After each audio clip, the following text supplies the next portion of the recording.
Olá pessoal, nesse exercício nós temos um objeto a uma certa distância de uma lente convergente e ele quer que a gente determine algumas características da imagem que está sendo formado nessa situação.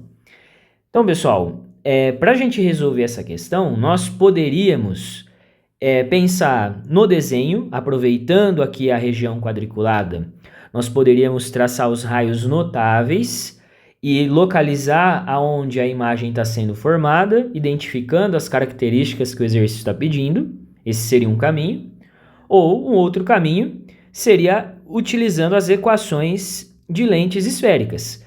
A gente consegue, olhando aqui também na região quadriculada, identificar a distância do objeto até a lente e o valor da distância focal. Identificando esses dados, nós poderíamos substituir em algumas dessas equações e definir o aumento linear produzido pela lente. Nós poderíamos definir a distância da imagem até a lente por equações, resolvendo aqui as contas. Porém, pessoal, independente do método que a gente vai seguir, seria interessante o aluno ter em mente os tipos de imagens que as lentes convergentes podem produzir.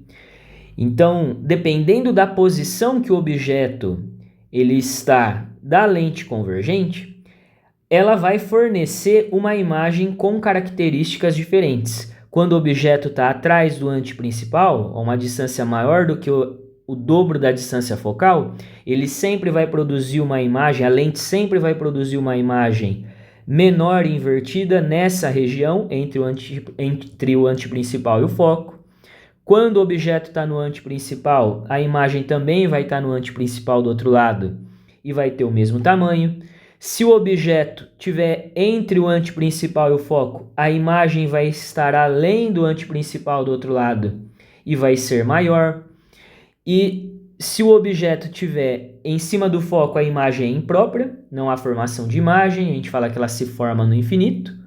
E por último aqui, quando o objeto está entre o foco e o centro óptico, a imagem fica do mesmo lado aqui da lente que o objeto e ela é maior do que ele, é uma imagem maior, virtual e direita. Então, se o aluno sabe com antecedência essas situações, esses tipos de imagem que a lente convergente pode produzir, ele iria verificar nesse exercício que, como a distância focal está ocupando 2 quadradinhos, o anteprincipal teria que estar aqui no 4º quadradinho. Teria que estar a 4, cada quadradinho tem 1 centímetro, teria que estar a 4 centímetros da lente, tanto o anteprincipal do lado esquerdo como do lado direito. E aí nós conseguimos observar que esse objeto ele está, na verdade, entre o anteprincipal e o foco. Então, a imagem que ele vai produzir vai ser a mesma imagem desse objeto aqui, O3. Ele está entre o anteprincipal e o foco. Então, ele vai produzir uma imagem atrás do anteprincipal, maior e invertida. Então, essa imagem, como ela está do outro lado da lente, ela é uma imagem real, ela é formada pelo cruzamento dos raios refratados, ela é uma imagem real, vai ser uma imagem invertida e vai ser maior. Só da gente saber essas características, dá para a gente eliminar algumas alternativas. Não vai ser uma imagem virtual, posso descartar. Não vai ser uma imagem direita, a gente sabe que vai ser invertida.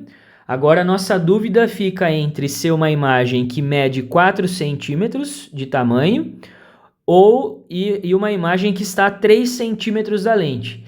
E isso, com essa análise, só de saber esse raciocínio, a gente já consegue verificar qual vai ser a alternativa correta, porque se a imagem ela tem que estar, se a imagem seria essa imagem I3 e ela tem que estar atrás do anteprincipal, o anteprincipal ele está a uma distância da lente de 4 centímetros.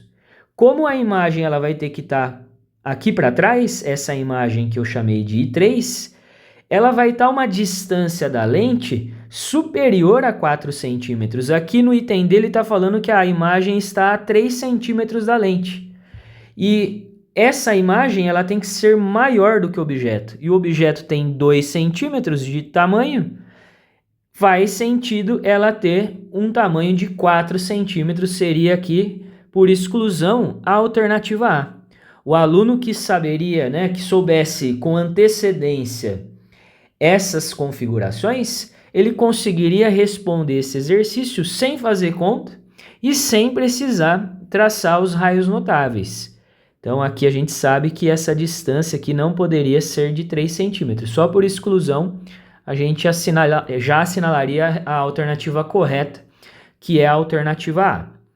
Porém, pessoal, para a gente fazer aqui também, pensando nos outros métodos, nós poderíamos fazer o desenho seguindo o quadriculado aqui, nós poderíamos traçar os raios notáveis, vem paralelo, sai pelo foco, então o raio veio paralelo, ele sai na direção do foco, refrata aqui na direção do foco, e se ele vem aqui pelo centro óptico, o centro óptico está bem aqui no meio, se ele vem pelo centro óptico, ele atravessa em linha reta, ele não sofre desvio.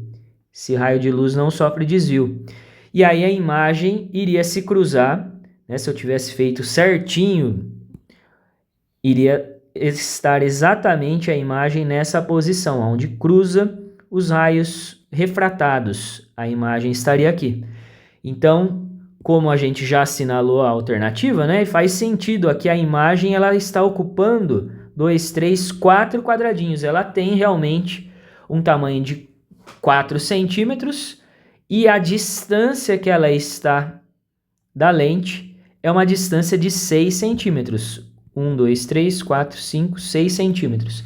É uma imagem real porque ela foi formada pelo cruzamento dos raios refratados, ela é invertida, maior do que o objeto e tem um tamanho de 4 centímetros. Então, esse seria um outro raciocínio, resolvendo a questão pelos chamados raios notáveis. Agora, quem gosta das equações também poderia resolver esse exercício pelas equações. Observando inicialmente a distância do objeto à lente, a gente sabe que o P, que é a distância do objeto à lente, vale 3 centímetros e a distância focal vale 2 centímetros. O foco aqui vale 2 centímetros. Então, com esses dois dados, nós conseguimos definir tanto o valor do P', que é a distância da imagem à lente, como também o aumento, ou o tamanho da imagem, que é o que ele fala no item A. Então, vamos primeiro descobrir o valor do P'. Eu vou utilizar a equação de Gauss. 1 sobre F é igual a 1 sobre P mais 1 sobre P'. A distância focal vale meio, vale 2, o P vale 3, mais 1 sobre P'. Vou passar o 1 sobre 3 para o outro lado, a fração toda fica negativa, 1 sobre P'. Só escrevendo agora de forma invertida, vai ficar 1 sobre P', o MMC entre 2 e 3 vai dar 6, divide pelo de baixo, multiplica pelo de cima. Nós temos aqui que 1 sobre P' é igual a 1 sobre 6. Invertendo os dois lados, o P' vai dar 6 centímetros.